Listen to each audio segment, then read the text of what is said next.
Selamat datang dalam perkuliahan Matematika 2B, MA 1202. Saya Erik dari Program Studi Matematika, Fakultas Matematika dan Ilmu Pengetahuan Alam ITB. Pada kesempatan kali ini kita akan berbicara mengenai penggunaan integral. Pada semester lalu, kita sudah akrab dengan integral dan bagaimana cara menghitungnya. Mari kita melihat sekarang bagaimana menggunakan integral itu. Nah, penggunaan integral yang akan kita kaji itu adalah perhitungan luas daerah di bidang, nilai rata-rata fungsi, dan teorema nilai rata-rata integral, volume benda dengan metode irisan penampang, metode cakram atau cincin, volume benda putar dengan metode kulit tabung, dan beberapa aplikasi pada masalah biologi atau farmasi. Nah, khusus untuk matematika 2B ini, kajian akan dibatasi pada daerah yang dinyatakan oleh satu atau beberapa fungsi berbentuk Y9Fx. Artinya ketinggiannya itu selalu pada sumbu Y-nya. Pembahasan tidak akan melibatkan daerah yang batas-batasnya berupa X9Fy, seolah-olah ketinggiannya itu adalah X-nya. Oke, mari kita masuk ke pertama, yaitu mengenai perhitungan luas daerah di bidang. Misalkan saya mempunyai area luasan seperti ini, saya ingin mencari luasan luasan di bawah kurva biru dan di atas sumbu X. Seperti biasa kita sudah tahu bentuk partisi. Jangan lupa partisi itu hanya himpunan titik dari A sampai B. Titik awalnya harus A, titik akhirnya harus B. Ini adalah X0, yang paling terakhir adalah XB. Ini kalau saya bagi menjadi N buah subinterval. Jangan lupa subintervalnya secara umum tidak harus sama. Panjang interval secara umum tidak harus sama. Nanti kita akan menggunakan notasi delta X1 untuk panjang interval pertama, delta X2 untuk panjang interval kedua, delta XI untuk panjang interval ke I, dan seterusnya ya. Nah, perhatikan partisi ke I yaitu interval dari XI-1 sampai XI. Kita lihat interval ini. Lalu seperti biasa untuk menghitung integral, kita pilih titik wakil di sini. Boleh di tengah, boleh di kiri, boleh di kanan.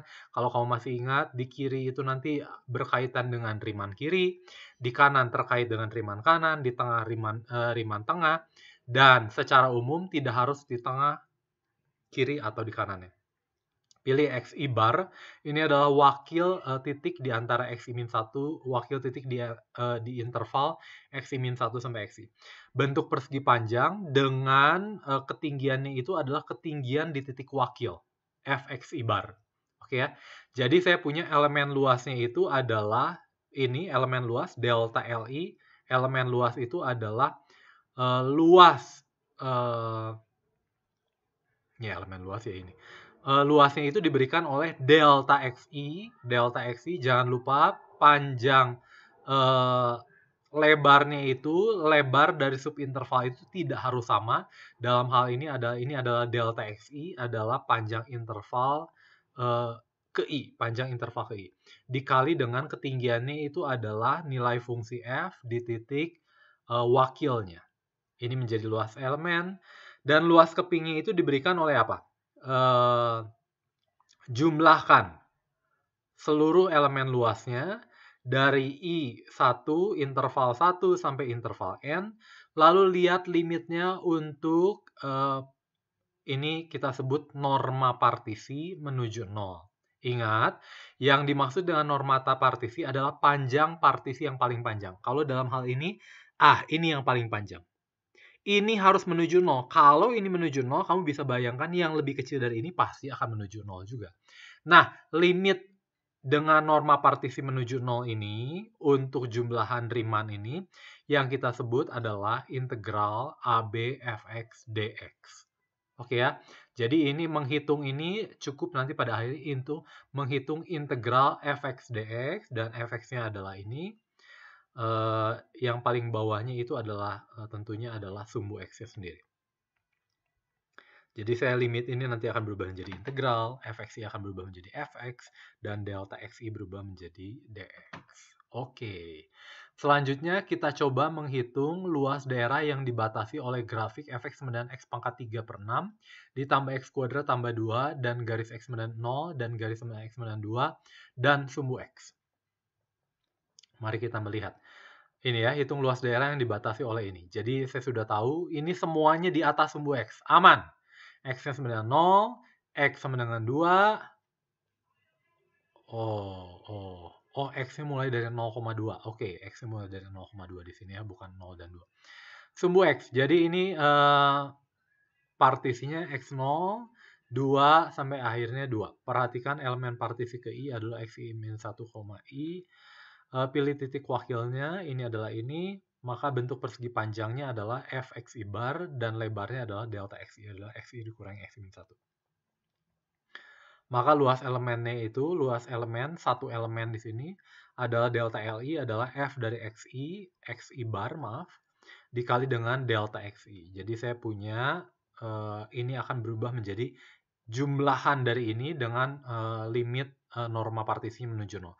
Jadi ini akan berubah menjadi fx dx jumlahan integral. Integral 0,2 ini berubah menjadi ini ya. Kamu ini menyelesaikannya seperti biasa, mencari anti turunannya saja. Kamu bisa lakukan.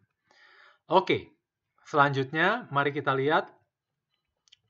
Ini ada catatan di sini. Luas daerah di antara kurva nilainya bisa berbeda dengan nilai integral sepanjang AB. Jangan lupa, kenapa? Karena sebenarnya integral itu bukan menghitung luas. Tapi kalau kamu ingat, integral itu menghitung luas bertanda. Hati-hati ya. Sehingga kalau kamu menghitung integral dari ini adalah luas ini tambah luas ini dikurang luas ini. Kenapa? Karena di sini integral dari sini itu akan negatif. Sehingga kalau kamu mau mencari luasnya, kamu harus mencari integral dari mutlak F. Sehingga ini menjadi ke atas gitu kira-kira. Jadi luasnya hanya menghitung luas yang positif. Jadi ini saya punya integral ada A sampai C. C sampai D jangan lupa supaya jadi positif dikali negatif. Ditambah dengan integral B fx D. Ini sendiri ternyata adalah mutlak dari fx. Kamu sudah tahu ya. Nah, selanjutnya. Kalau saya punya kurva fx, saya punya kurva gx, elemen luasnya seperti apa? Elemen luasnya tentunya adalah delta xi dikali dengan ketinggiannya. Masalahnya ada ketinggiannya, ada fx, ada ketinggian g. Berapa ketinggian ini? Ya tentunya ketinggiannya adalah fx dikurangi gx. Jadi nanti pada akhirnya ini menjadi jumlahan integral, jumlahan ini ya, jumlahan elemen luas. Jumlahan berubah jadi integral dari A sampai B. Ini lebarnya, tingginya f dikurangi gx dikali dengan lebarnya dx. Oke ya. Nah, untuk lebih memahami, kamu coba melatih yang ini. Tentunya ini harus agak sedikit hati-hati ya, karena ini atas dan bawahnya itu berbeda. Nah, mungkin satu catatan saja. Yang tadi integral ini, kalau kamu lihat, ini sebenarnya adalah integral menggunakan dua buah kurva yang tadi ya, terletak di antara dua buah kurva. Hanya kurvanya ini tidak terlihat, yaitu kurva fx dan kurva y sama dengan 0. Ya, makanya nanti menjadi apa? Integral fx min 0, jadi integral fx dx. Oke ya. Kamu coba kerjakan ini, selanjutnya nanti kita akan melihat tentang nilai rata-rata dan teorema nilai rata-rata untuk integral. Oke, terima kasih.